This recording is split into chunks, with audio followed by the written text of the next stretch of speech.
Professor Nick Peterson will now introduce a set of slides that he has identified as having been used by the Bible Society to raise funds in Victoria to be used in the production and distribution of Bibles that have been translated into local languages.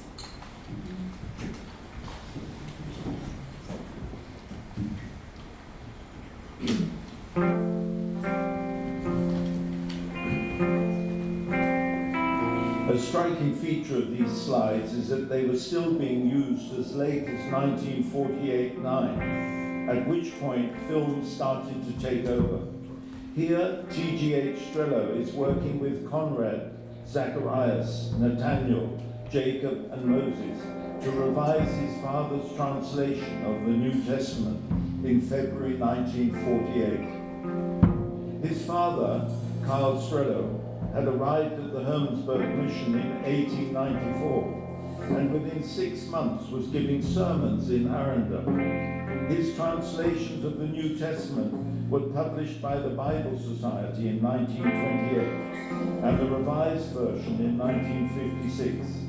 Many people were literate in Aranda and English. This is a gathering for confirmation.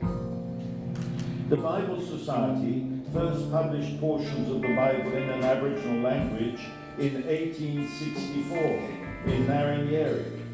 Here the Reverend J.D. Love is working on translating St. Mark's Gospel into a Kimberley language, Warora, with Ninjimundum, Virunga and Wundunoi between 1927 and 1929. St. Mark's Gospel was usually the first translated, as it is the shortest. The translation was published in an edition of 1000 in 1930. Here the Reverend Len Harris is completing the translation of St. Mark's Gospel into Nungabuyu in 1945 with 2 female collaborators, Biddy Gainge and Grace Yimambi. Like the previous slide, this one of Grace Yimambi is incorrectly labelled as taken at Owen Pelly, a reminder that simply because there is written identification on the mount, that is not necessarily correct. However, this error is understandable because there was another unrelated Harris at Owen Pelly who had translated a gospel into Gunwingu, which the Bible Society had published in 1942. This image was actually taken at Owen Pelly. The Bishop of Carpentaria made an annual visit during which confirmations would take place. This group of slides was made to raise funds for the Bible Society. Teams from the Society's head offices presented missionary lectures to Sunday congregations, auxiliaries, clubs, guilds, and schools. The slides therefore emphasize the useful work encouraged by the mission. Here, the making of clothing. The lecture teams were highly effective fundraisers. In Victoria in 1948, for instance, they raised £13,355. A substantial portion of this money was sent to the parent body in London. The rest was spent on printing and distribution of Bibles, organising exhibitions, missionary slide lectures, and often pageants in which children dressed up in the costumes of the worlds where the Bible Society worked.